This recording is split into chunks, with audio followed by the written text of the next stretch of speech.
Olá, amigos, boa noite. Segunda-feira, semana nova, estamos nós aqui, dia 12 de abril de 2021. Sejam bem-vindos, que tenhamos uma noite proveitosa para as nossas reflexões. E como gostamos sempre de iniciar, nossos amigos estão chegando. Boa noite, Tânia, Júlio César, Jane, Mauro. Sejam todos bem-vindos, porque já estão aqui conosco, chegando, né? Participando da nossa noite. Célia, é muito bom quando podemos estar juntos fazendo as nossas reflexões. Isso é importante para nós. Márcia Ribeiro, Rosângela, Terezinha, sejam bem-vindos. Deus nos abençoe, que possamos seguir em frente em nossas reflexões. Sebastiana, vamos ver quem mais? Márcia, Sebastiana, sejam bem-vindos. Vamos à nossa prece, porque é assim que nós gostamos de iniciar as nossas tarefas. Pai de bondade, que a sua luz e a sua paz nos envolva, que as bênçãos dos céus chegando até nós, Pai, fortaleçam em nossas almas a fé e a esperança. Que os ensinamentos de Jesus sejam sempre o farol que ilumina as nossas almas, para que possamos escolher caminhos mais suaves para o nosso trajeto, para a nossa caminhada. Permita, Pai, que os mensageiros de Jesus junto de nós iluminem as nossas consciências e apacente os nossos corações, para que consigamos tirar o melhor proveito de todos os ensinos que nos hão de chegar na noite de hoje. Abençoa-nos, Pai, sê conosco, Mestre, hoje e sempre, que assim seja. Bem, vamos lá, amigos, Tânia, Rogério, Brígida, sejam muito bem-vindos. Célia, Carol, Guto, Tereza, Silvia, muito bem-vindos. Dolores, Rosângela, Cláudia, Laura, Eliane. Deus abençoe a todos, que nós possamos ter uma noite de muito proveito. Sandra aqui conosco também. Eu gostaria, antes de começar, alguém me pediu alguma indicação de livro através do MSN. Eu pensei até que era Sandra Mariano, mas fui ver e não era. Eu não me lembro, não consigo, eu recebo muitos e não consegui localizar a pessoa. Era sobre esses eventos tão tresloucados que a gente vê no nível familiar. Se estiver aqui, então, essa pessoa, por favor, mande de novo um MSN para nós, para que a gente possa descobrir um livro, um texto que oriente mais nesse caminho. Era a Sandra mesmo? Então eu acertei, viu, Sandra? Estou à caça para enviar para você, não esqueci. Bem, meus amigos, vamos lá, que a noite de hoje é a nossa noite de reflexões a respeito da obra Nosso Lar, capítulo 32, falando de Notícias de Veneranda, é o título, falando um pouco da ministra Veneranda. Nós vimos no encontro anterior que André Luiz chegou num local muito bonito, muito bem ajardinado, era um ambiente preparado para estudos, aulas, congressos, enfim, para encontros intelectuais. E era algo feito essencialmente de natural, plantas, pedras, o ambiente todo era formatado como um paisagismo, um belo paisagismo que permitia isso. Então, André Luiz questiona, nós paramos exatamente nesse trecho, em que ele questiona a Narcisa, porque ele viu os salões, onde poderiam, inclusive, era em forma de estrela, ter 5 pontas, seriam 5 grandes salões de aulas, e podendo ter um preletor em cada ponta da estrela, em cada salão, para assim orientar aquelas pessoas interessadas no conhecimento. Ele pergunta a Narcisa, naquele instante, a respeito do mobiliário. E se o mobiliário dos salões, tal como nos grandes recintos terrenos, nós temos que lembrar que André Luiz vivia no Rio de Janeiro, então capital do Brasil, e era um homem de sociedade. Ele estava acostumado aos salões da sociedade carioca, aquele mobiliário austero de século XIX, início do século XX, meados do século XX, muito bem cuidados ambientes que eram destinados a encontros, palestras, enfim, esses movimentos filantrópicos. E ele questionou se seria também ali, eles teriam mobiliários com esse nível, com essa condição. Narcisa sorriu a André Luiz e acentuou: há diferença. Então, entre o mobiliário que ele estava habituado a ver na terra e aquele que estava ali à disposição para aquele local de eventos do mundo espiritual, ela disse que havia diferenças. A ministra, falando de veneranda, ideou quadros evangélicos do tempo que assinalou a passagem do Cristo pelo mundo e sugeriu recursos da própria natureza. Então, o mobiliário, o cenário de cada um daqueles salões de estudos e palestras era um recriar dos ambientes em que o Cristo viveu e ensinou na face da terra. Era como mergulhar um 3D da época do Cristo, transportada ali, era como um cenário de teatro, porém usando recursos da natureza para recompor. Vamos lá, ainda que temos várias pessoas chegando: Sueli, Beth, Edith, Silvia, Cidinha, Edilane, Malu, que está conosco também, Gil, Maria José, olha quantos amigos, Ivete, Terezinha, Marcos. É uma alegria quando nós estamos todos juntos, aprendendo um pouquinho mais de Ivone, Kazuko. Sejam bem-vindos e vamos aproveitar a nossa noite para termos essas reflexões. Gilda conosco também, Mara, a gente agradece muito a companhia.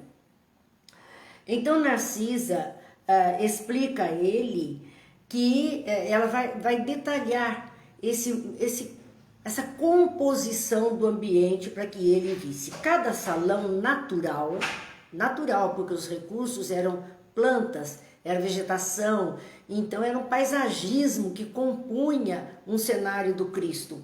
Cada salão natural tem bancos e poltronas esculturados na substância do solo. Isso me fez lembrar a ágora na Grécia, que era a praça onde os filósofos discutiam, e aquelas degraus de pedras onde eles se sentavam. Também no cenáculo, também nós vamos ver no teatro, em Atenas, na Acrópole, o mobiliário era esse mesmo, eram pedras, e fazendo aquele anfiteatro todo em plataformas e pedras. Claro, aqui ela dizendo que as poltronas e os bancos eram então rochosos, eram composição do solo. Mas tinha um detalhe, não era a pedra limpa, bruta, elas eram revestidas de uma relva tenra e macia. Então era como que atapetado por uma relva macia. O Gilda lembrando o Coliseu Romano também, sim, o Coliseu Romano tem essas mesmas estruturas, mas nenhum deles tem esse detalhe de serem recobertos por gramíneas, relva macia, relva tenra, para amaciar o ambiente e ser mais agradável de se sentar ali. Isso imprimia formosura e disposições características aos salões. Disse a organizadora que seria justo lembrar as preleções do mestre em plena praia. Imagina, ela recriou a questão da praia junto ao Mar da Galileia ou Lago de Genezaré. E um detalhe importante, quando nós falamos praia, nós aqui do Brasil, nós temos extensão de areia, grande extensão de areia até chegar às águas do mar. Então aquela faixa de areia onde o pessoal arma guarda-sol, etc., nós chamamos a praia. Mas lá no Lago de Genezaré, o Mar da Galileia, não há essa extensão de areia. É pedregoso, é um solo todo pedregoso, então não há essa extensão de areia. Quer dizer, ela recriou, sim, aquele solo pedregoso que existe em Jerusalém, que existe na Galileia, junto ao mar da Galileia. E também como lá existem árvores altas, grandes, é uma paisagem um tanto diferente daquilo que nós costumamos chamar de praia aqui. Por conta disso, ela recriou este ambiente para relembrar o ambiente em que Jesus fazia suas preleções àqueles que o buscavam, que buscavam a sua orientação. E em plena praia, quando de suas divinas excursões junto a Tiberíades. E dessa recordação surgiu o empreendimento do mobiliário natural.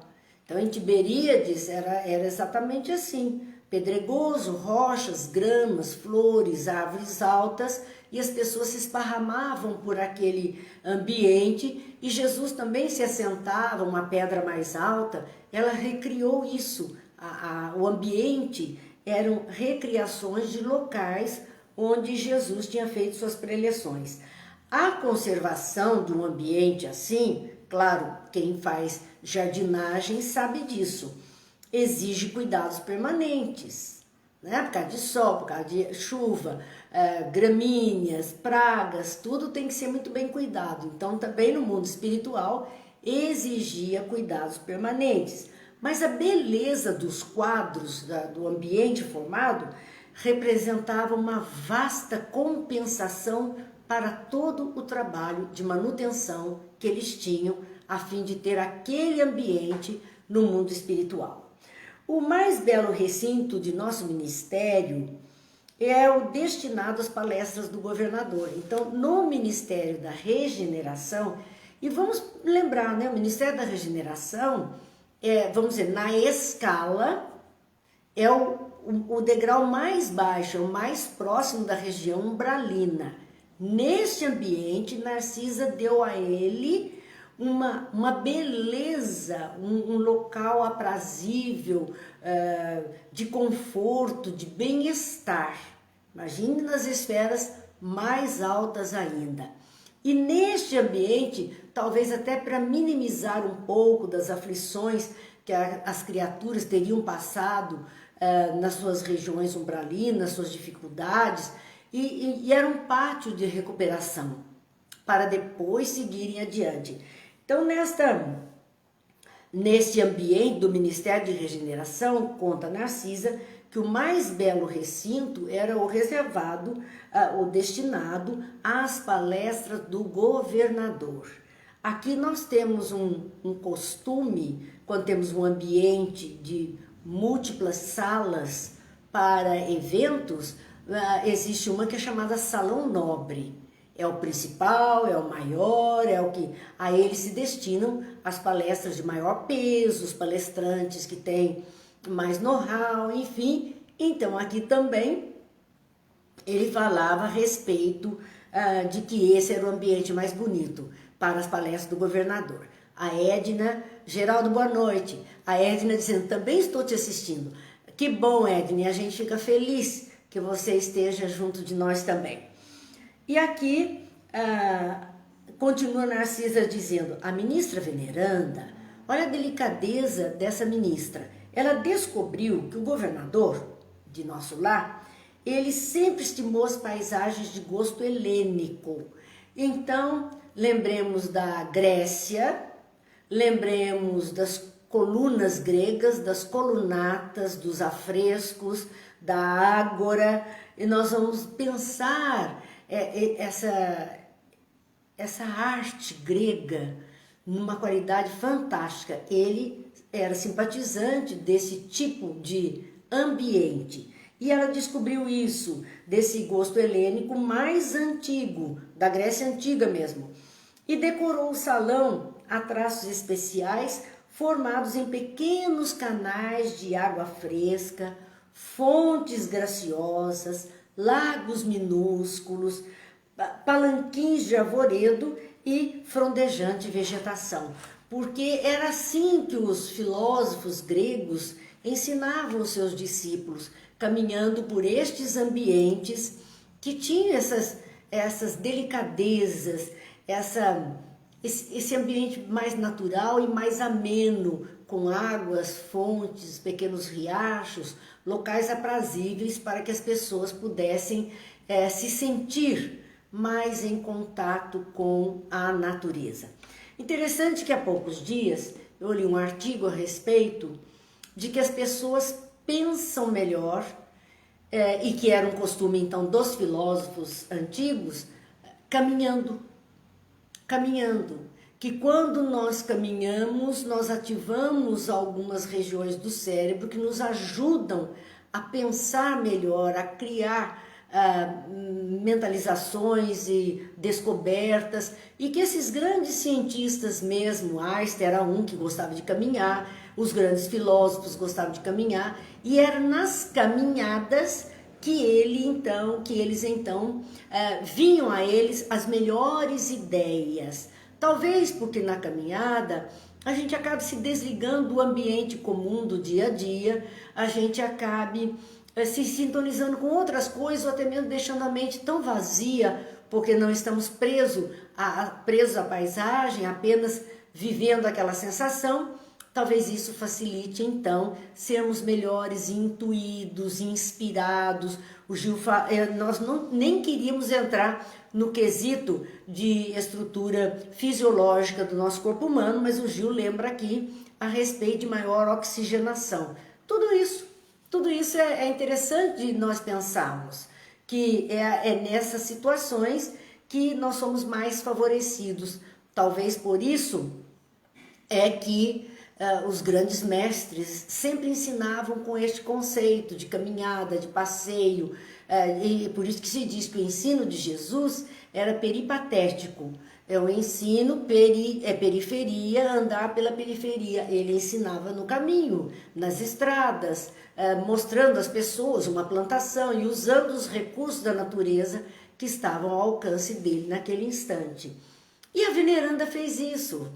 Ela criou todo esse ambiente para que as pessoas pudessem acalmar suas mentes e absorver melhor os ensinamentos que chegavam. Então, continua Narcisa falando a respeito do trabalho de veneranda, dizendo que cada mês do ano, aquele ambiente do governador mostra cores diferentes em razão das flores que vão se modificando em espécie de 30 a 30 dias. Então imagine, a Sandra perguntando, peripatético? Sim, Sandra, o ensino de Jesus era peripatético. Então, ela fazia essa renovação de vegetação, de flores, de cores, já muito programada. É o paisagismo perfeito, porque o bom paisagista vai fazer isso. Ele mistura várias espécies de vegetais, que cada uma vai contribuir numa época do ano, de tempos em tempos, é uma que floresce, é outra que floresce, então o mesmo jardim, ora vai estar com uma tonalidade, ora vai estar com outra, dependendo daquele vegetal, daquela planta, aquela flor, que ali pudesse contribuir com a sua beleza. A ministra reserva o mais lindo aspecto, agora falando de toda essa região destinada aos estudos e às palestras, o mais lindo aspecto para o mês de dezembro. Era aí que ela caprichava mais, era ali que essa estrela, ela resplandecia em beleza, esse ambiente em formato de estrela resplandecia em beleza, em comemoração ao Natal de Jesus. Quando a cidade nosso lar, recebe os mais formosos pensamentos e as mais vigorosas promessas de dos nossos companheiros encarnados na terra. Olha o que Narcisa está dizendo.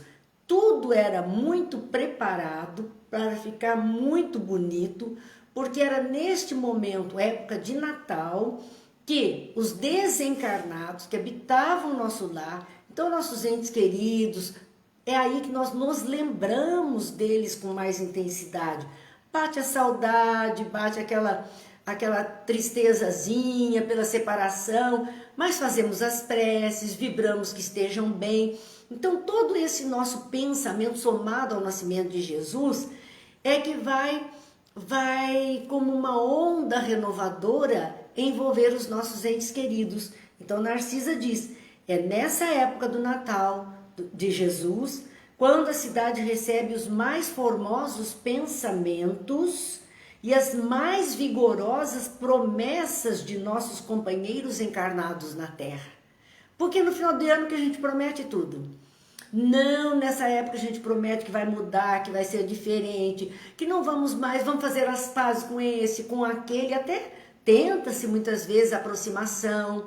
Essa época que mexe com as nossas estruturas, como isso reflete no mundo espiritual.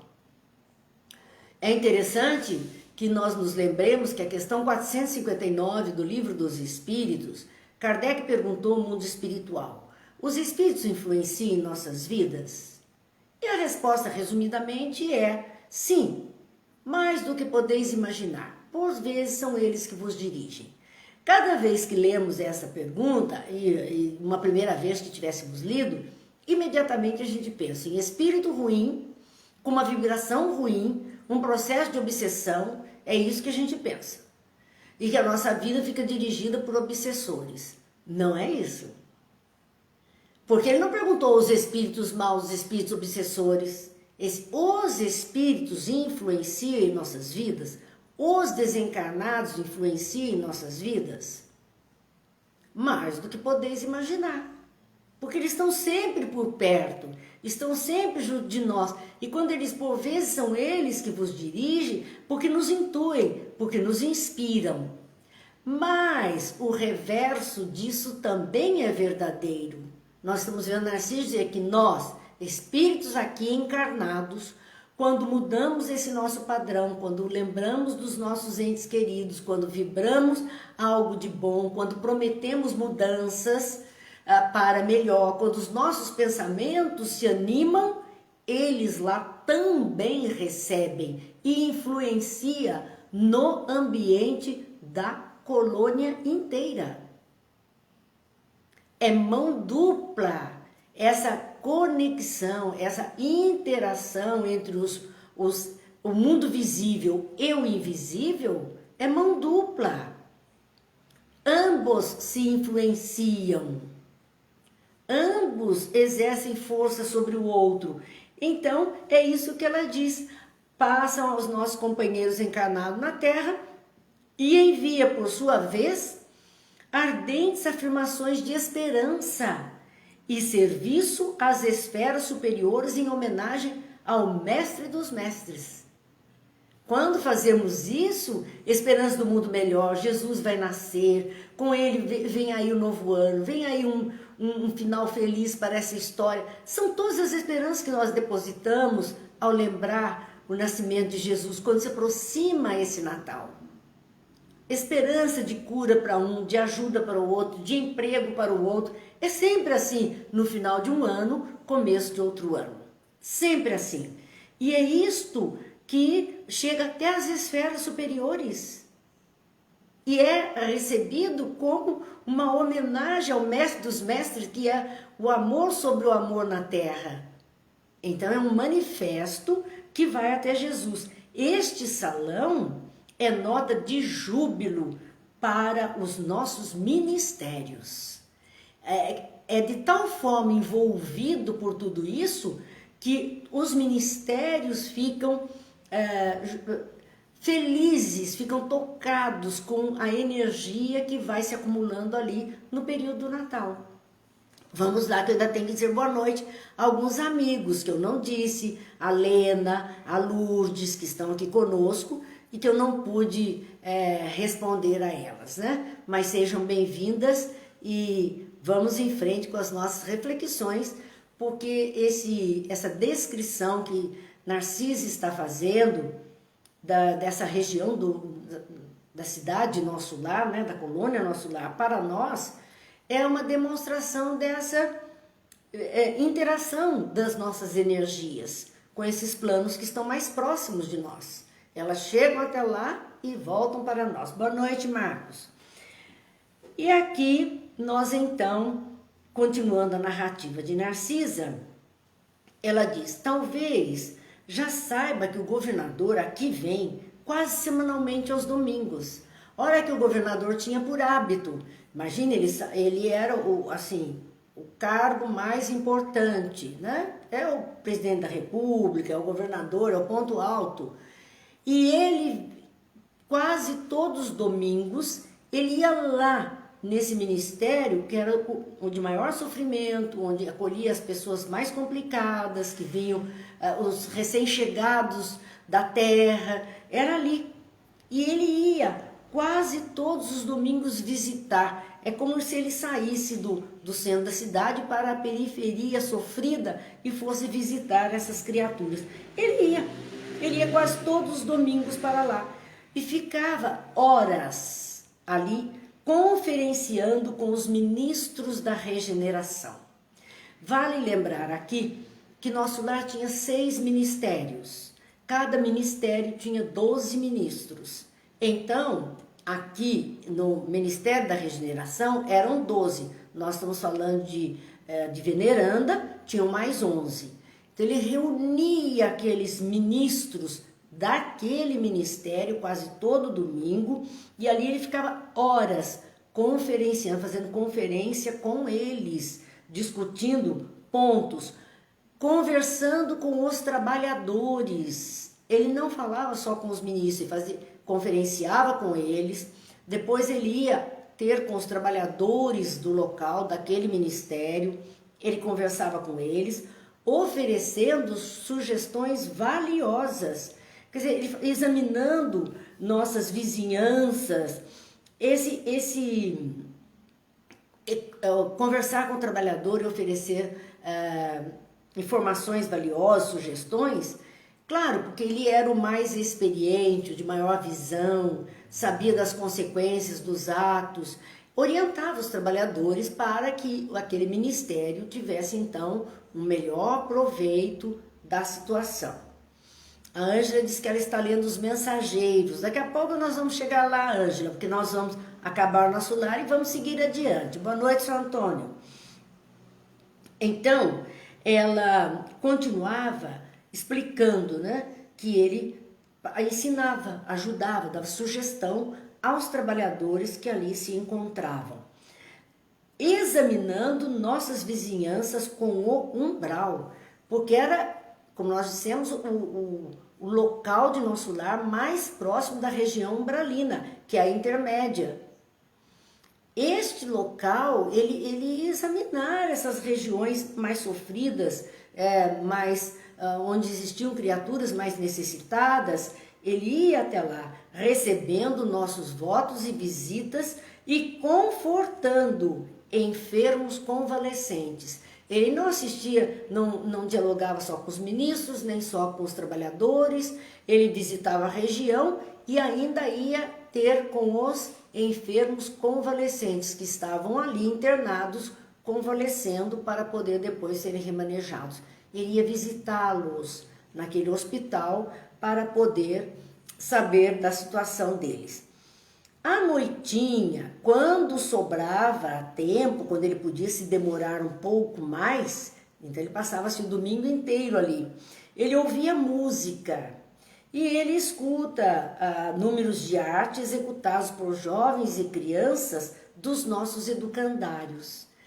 12 educandários que tem ali no Ministério mesmo da Regeneração, educandários com crianças e jovens que estão aprendendo, estão desenvolvendo habilidades para seguir adiante. E estes jovens apresentavam música, arte, teatro para o governador que estava ali, então, a fim de assisti-los. A maioria dos forasteiros que se hospedam em nosso lar, costuma vir aqui, no propósito de conhecer esse palácio natural que acomoda confortavelmente mais de 30.000 pessoas. Perceba o tamanho deste local de eventos dentro do Ministério da Regeneração.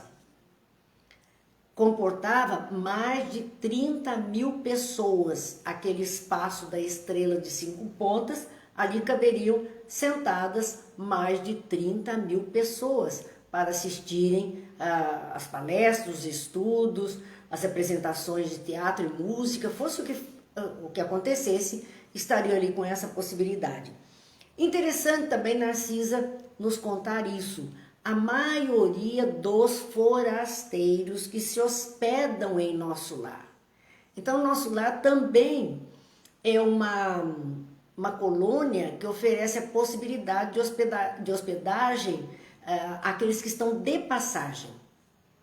Chegam até ali, podem fazer seu pernoite, podem se hospedar ali por alguns dias, descansar de uma tarefa ou outra, aprender alguma coisa ou outra e seguir adiante. Não eram os habitantes de nosso lar, mas eram turistas, eram hóspedes em nosso lar. E a maioria deles tinha como propósito, então muitos iam lá especialmente para conhecer esse ambiente tão diferente de tudo que eles conheciam. Mais amigos chegando aqui, Silvia, Rosa, Ana Maria, Dirce, boa noite, sejam bem-vindas. É sempre alegria para nós.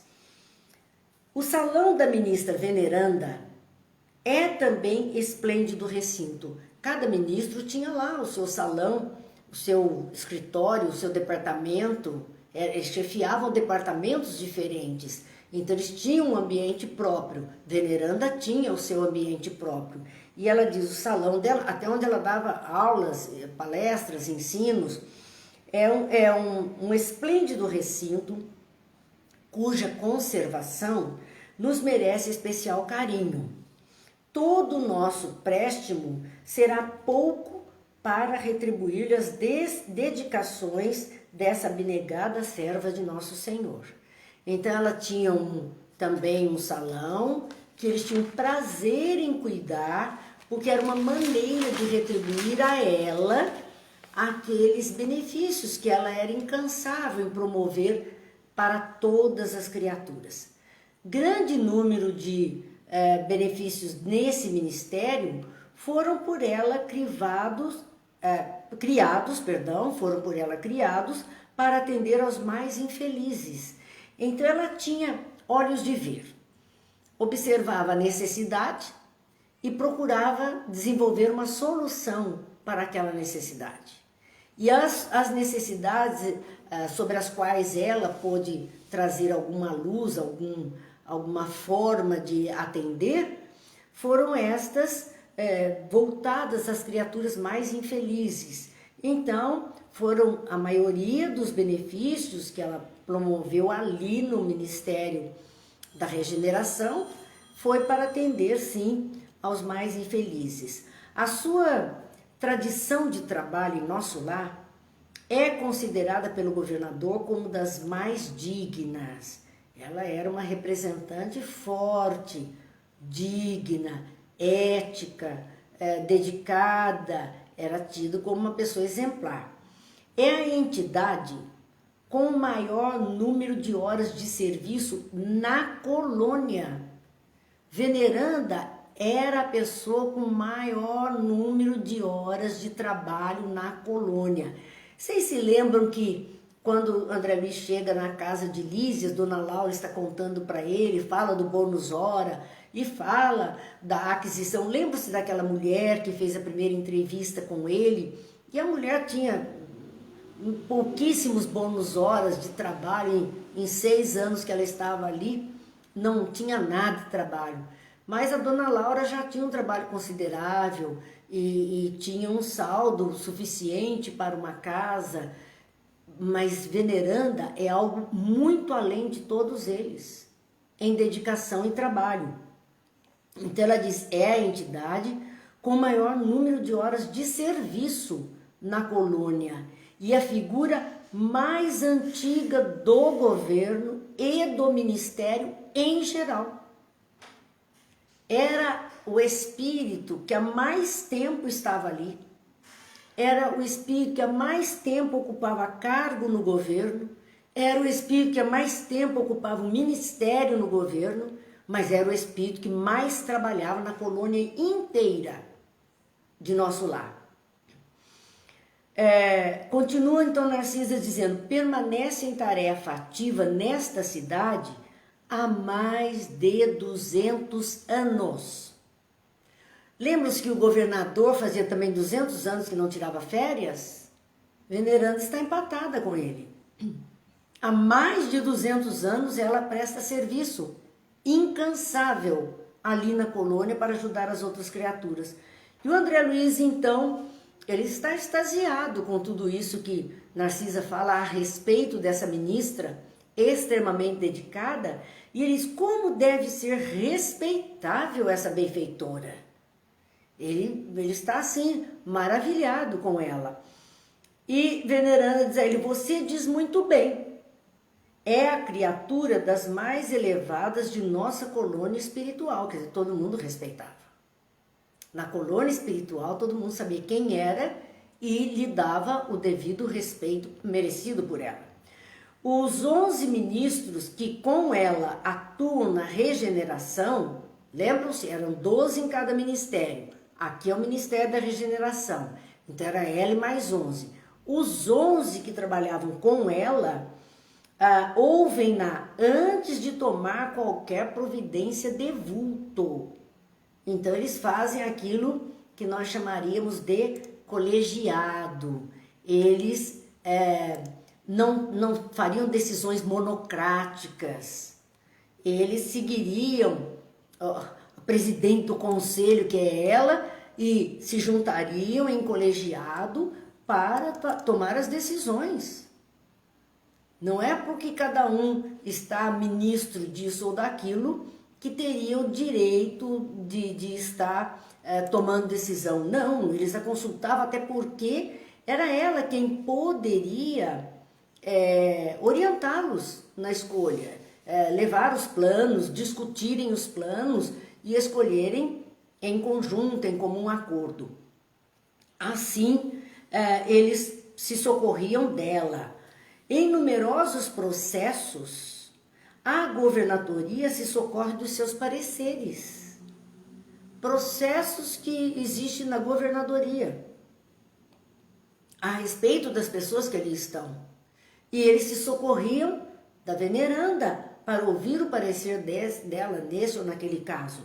Com exceção do governador, a ministra veneranda é a única entidade em nosso lar que já viu Jesus nas esferas resplandecentes. O governador era um dos que tinha visto, e só ele e ela já tinham visto Jesus nas esferas resplandecentes. Quer dizer, eles foram até lá, eles conseguiram o crédito, a possibilidade de se elevar até essa esfera para poder visualizar Jesus então. Aí continua, mas nunca comentou esse fato de sua vida espiritual. Ela nunca comentou. Eles sabiam do fato, mas ela não se vangloriava, ela não tirava partido disso. Então, ela não se falava nada a respeito desse fato e esquivava-se a dar a menor informação a respeito disso. Ela não falava sobre o assunto, ela não se autopromovia, ela estava quietinha no lado dela. O Gil diz que talvez férias sejam coisas de nossa inferioridade e necessidade corporal. Se você se lembrar, Gil, lá no começo da obra, o governador exige que todo mundo tire férias, lembrou? Uma vez por ano eles têm direito, lá uma semaninha de férias, para recompor energia, para rever os familiares, para fazer um aprendizado em outro local. É um momento de liberdade que eles têm. Refazer, sim, energia física, mental, espiritual, reabastecer o organismo perispiritual. Não é uma inferioridade nossa só, mas de todos os espíritos. Esses que estão mais mais elevados um pouco. Quanto mais elevado, que a gente fala elevado, o espírito, é a elevação moral, e ela, consequentemente, por escolhas que o espírito cada vez mais moralizado faz, ele vai atraindo menos partículas de densidades mais pesadas. Consequentemente, seu corpo espiritual fica mais sutil, cada vez mais sutil, porque ele está se desprendendo, está se libertando de coisas que o prendiam, que atraíam partículas, pensamentos, vibrações mais densas. Ele vai se libertando disso. Por conta disso, então, ele vai se elevando espiritualmente. E claro que quanto mais denso nós estivermos, mais nós nos sentimos o peso da gravidade, é maior para nós, claro, e isso desgasta. Mas seguindo então, vamos ainda ao nosso boa noite aqui, a quem eu não disse, a Dirce eu já disse, vamos lá ao seu Aurélio Robles que está conosco, sejam bem-vindos. E seguindo então as nossas reflexões, a Narcisa ainda continua dizendo da personalidade de Veneranda. Além disso, há outra nota interessante relativamente a ela. Um dia, há 4 anos, nosso lar amanheceu em festa. As fraternidades da luz que regem os destinos cristãos da América homenagearam Veneranda, conferindo-lhe a medalha do mérito de serviço, a primeira entidade da colônia que conseguiu até hoje semelhante triunfo, apresentando 1 milhão de horas de trabalho útil, sem interromper, sem reclamar e sem esmorecer. Bem, aqui existem alguns pontos interessantes para a nossa reflexão. Primeiro, existe uma fraternidade que supervisiona a América do Norte ou as Américas, América Central, América do Sul. Então a América tem a fraternidade da luz que toma conta de tudo isso. E ela recebeu quase que prêmio Nobel, vamos pensar em prêmio Nobel. Ela recebeu esta medalha de mérito de serviço desta fraternidade porque ela completou 1 milhão de horas de trabalho útil, sem interromper, sem reclamar e sem esmorecer, sem parar. Aqui a artista ganha disco porque vende 1 milhão de discos, seja platina, disco de ouro, enfim, ele ganha. Ela ganhou uma medalha por 1 milhão de horas de trabalho no bem, sem parar, sem reclamar e sem se esgotar. Ela agiu com firmeza durante 1 milhão de horas. Se fizéssemos a conta, nós iríamos ver, né? Um dia tem 24 horas. Olha quantos dias de trabalho estão para compor 1 milhão de horas, a fim de que entendamos quanto tempo ela trabalhou para ganhar essa medalha, então, do reconhecimento do seu trabalho. Eu acho isso muito bonito, porque às vezes uma pessoa faz um trabalho tão bonito, dedicação tão grande, e no meio espírita surgiu alguma coisa assim, qualquer coisa nesse aspecto vai descer. Vai descer se ele for uma criatura inferior. Porque se ele for um pouquinho mais elevado, um pouquinho mais desprendido das coisas materiais, ele sim vai agradecer, mas isso não vai mudar a sua maneira de ser. Não representa tanta coisa para aquela criatura.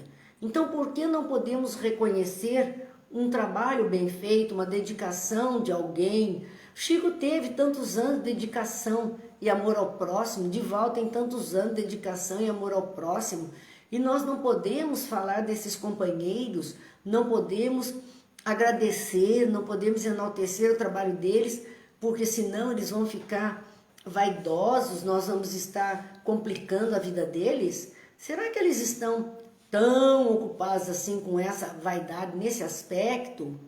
Ou será que são criaturas que já superaram isso até por conta do próprio trabalho que vinham desenvolvendo. Então, é bom a gente aprender que o trabalhador merece ser reconhecido no seu trabalho. E ela foi reconhecida com um título que foi o primeiro espírito a receber essa medalha de mérito de serviço. Primeira entidade da colônia, primeira criatura em nosso lar, que tinha mais de 1 milhão de habitantes já à época de André Luiz. Ela foi a primeira a receber esse título, porque pelas horas de trabalho, pela dedicação exclusiva, ela mereceu. Generosa comissão veio trazer a honrosa mercê. Vieram atrás dela para entregar-lhe a medalha de mérito pelos trabalhos. Mas em meio do júbilo geral, e claro, todo mundo ficou muito feliz, e como eu disse, significava um prêmio Nobel da Paz. E quando se recebe algo desse tipo, é natural que os trabalhadores que estão junto daquela pessoa, os que o conhecem, ficam extremamente felizes. O país que recebe, que aquele seu representante é assim agraciado, fica feliz. Mesma coisa com o nosso lar. Eles ficaram em júbilo, mas em meio a esse júbilo, reunidos na governadoria, os ministérios e a multidão na praça, foi um evento grande. A veneranda apenas chorou em silêncio. A praça lotada, tudo ali, ela não se ufanou daquilo. Ela simplesmente, quietinha, derramou suas lágrimas. Entregou em seguida o troféu aos arquivos da cidade. Ela não ficou como propriedade sua. Ela ganhou prestando serviços à cidade. Então ela entregou aquele troféu aos arquivos da cidade, afirmando que não o merecia e transmitindo a personalidade coletiva da colônia, apesar dos protestos do governador. Porque ela tinha consciência de que, embora ela tivesse sim trabalhado 1 milhão de horas, tivesse tido a visão das necessidades e pensado nas soluções, ela contou com equipes, com os demais ministros do seu ministério, com os trabalhadores, com todos que ali estavam, e que, implantada alguma coisa nova, a população aderia e se comprometia em continuar atendendo aquilo, respeitando a regra. Ela tinha um local lindo, preparado, arborizado, e as pessoas que ali frequentavam tinham cuidado de não estragar o ambiente, não detonar tudo, porque aqui entre nós a gente vê muito disso. Um ambiente foi preparado, está bonito, está arrumado, um muro novo pintado, lá vem aquele que picha, lá vem aquele que estraga, lá vem aquele que arranca a muda. A pessoa faz paisagismo na frente do jardim de um prédio, passa um indivíduo na rua, gostou da plantinha, arranca a muda, que é do jardim do outro, e carrega. Então não entendeu nada de lei. Não respeita nada de lei, porque se é capaz de fazer isso. E aqui a gente vê que ela reconhecia um povo comprometido com as regras estabelecidas para o bem viver em sociedade. E por isso ela resolveu entregar então aquela medalha, aquele troféu aos arquivos da cidade, dizendo que ela não merecia e que que a coletividade da colônia é quem merecia. O governador protestou porque era algo da aquisição pessoal, mas ela desistiu de todas as homenagens festivas com que se pretendia comemorar mais tarde o acontecimento, jamais comentando a honrosa conquista. Então o povo já pensava em fazer festa, comemorar, né? E flechas para um lado e para o outro, e ela não quis participar de nada. Ela achou simplesmente que fazia a sua parte, que todos a ajudaram, que o sucesso da empreitada era de todos. Não tinha porquê, e assim ela nunca comentou sobre isso, entregou para os arquivos da colônia e nunca se ocupou disso. André Luiz está maravilhado. Ele não tinha esse conceito. Ele vinha de uma sociedade onde qualquer coisa desse tipo seria motivo, né, de glória, de ir para os jornais, de fotos, de ganhar espaço na sociedade. Enfim, a gente vê muito disso. As pessoas se autopromovendo através de qualquer coisa que possa. Ele então estava estupefato, porque uma mulher tão desprendida, quer dizer, uma criatura com essa condição e totalmente desprendida. E aí ele diz, extraordinária mulher. Ele acha que é maravilhosa, ela é extraordinária. Por que não se encaminharia a esferas mais altas?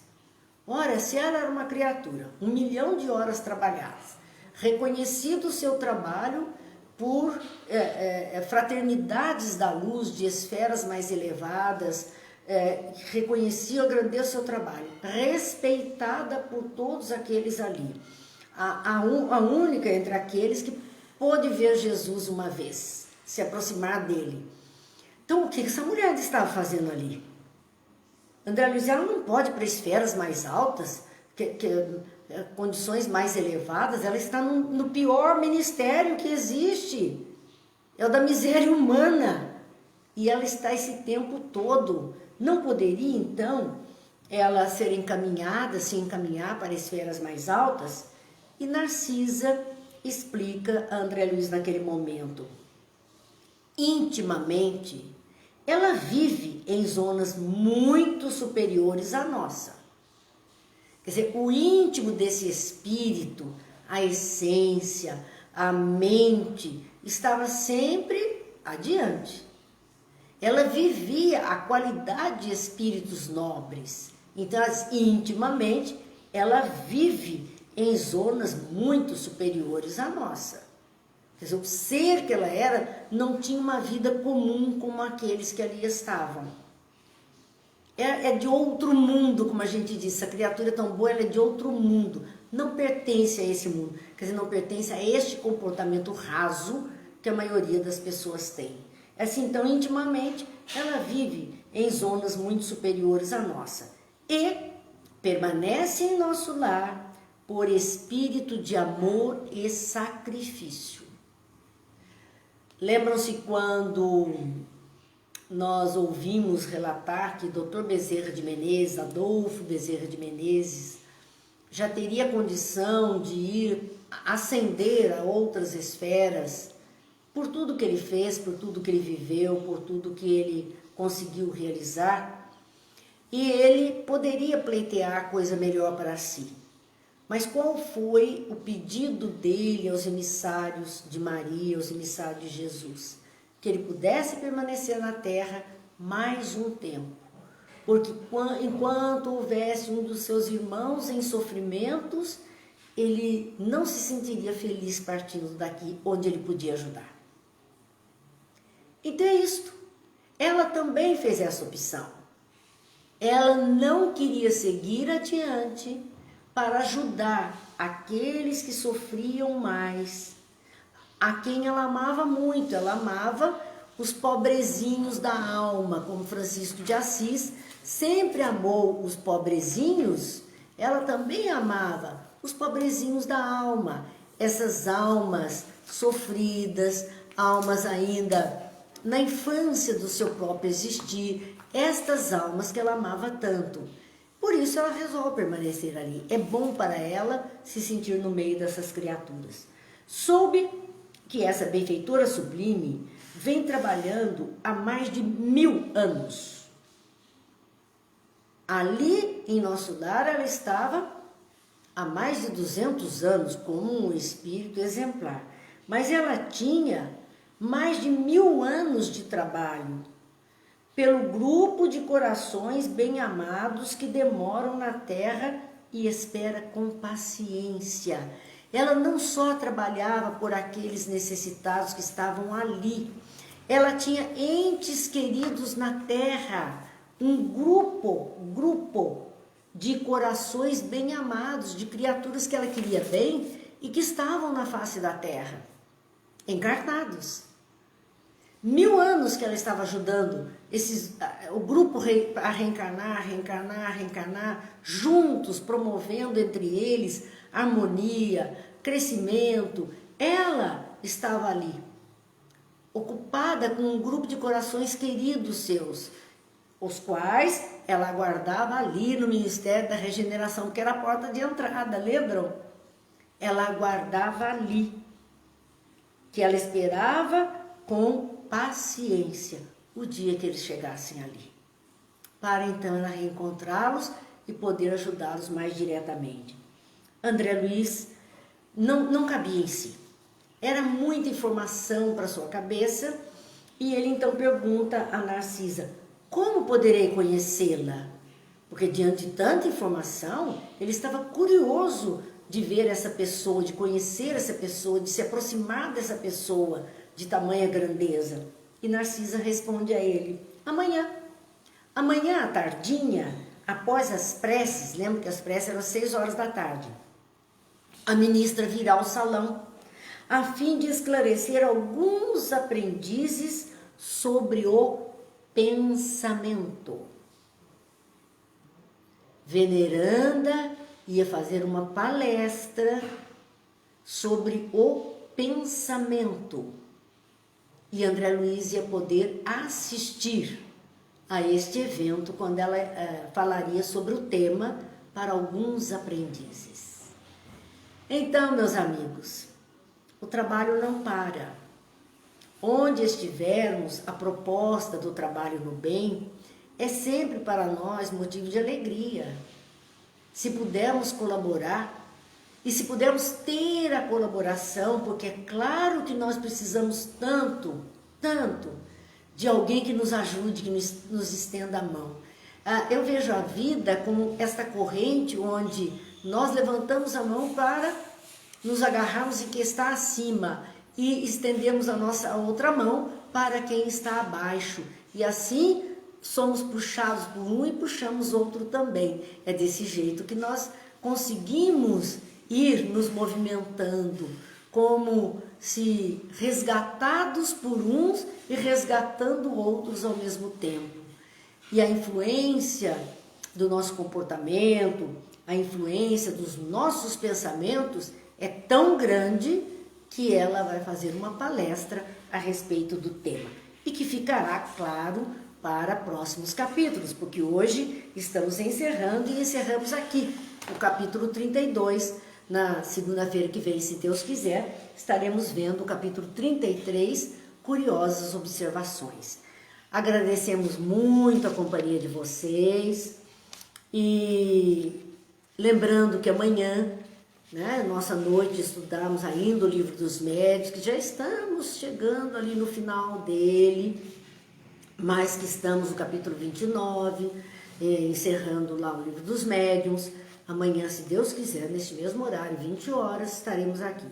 Lembrando também que tudo vai ficando lá no canal do YouTube, Marina Ferri. Cheguem até lá, se inscrevam, deixem lá um like, batam aquele sininho. Por quê? Porque é o meio que nós temos de poder ainda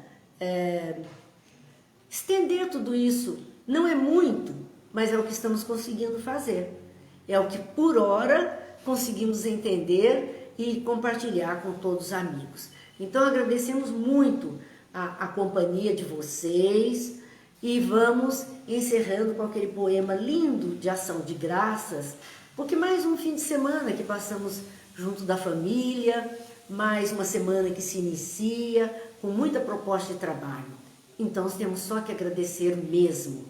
É maravilhoso, Senhor, ter braços perfeitos quando há tantos mutilados, meus olhos perfeitos quando tantos sem luz, minha voz que canta quando tantas emudeceram, minhas mãos que trabalham quando tantas mendigam. É maravilhoso voltar para casa quando tantos não têm para onde ir. É maravilhoso amar, viver, sorrir, sonhar quando há tantos que choram odeiam, revolvem-se em pesadelos, morrem antes de nascer. É maravilhoso ter um Deus para crer, quando há tantos que não têm o consolo de uma crença. É maravilhoso, Senhor, sobretudo, ter tão pouco a pedir e tanto a oferecer e agradecer. Muito obrigada, Senhor. Muito obrigada, amigos. Muito obrigada, Pai Celeste, pela vida, e que as luzes e as bênçãos se estendam a todos os lares, como sempre temos pedido às famílias, mas também aos nossos governantes, para que eles consigam equilíbrio, a fim de que passemos por essa turbulência com menos dificuldade do que aquelas que poderiam existir. Deus abençoe a todos, Jesus ilumine, muita paz nos corações e até amanhã, se Deus quiser.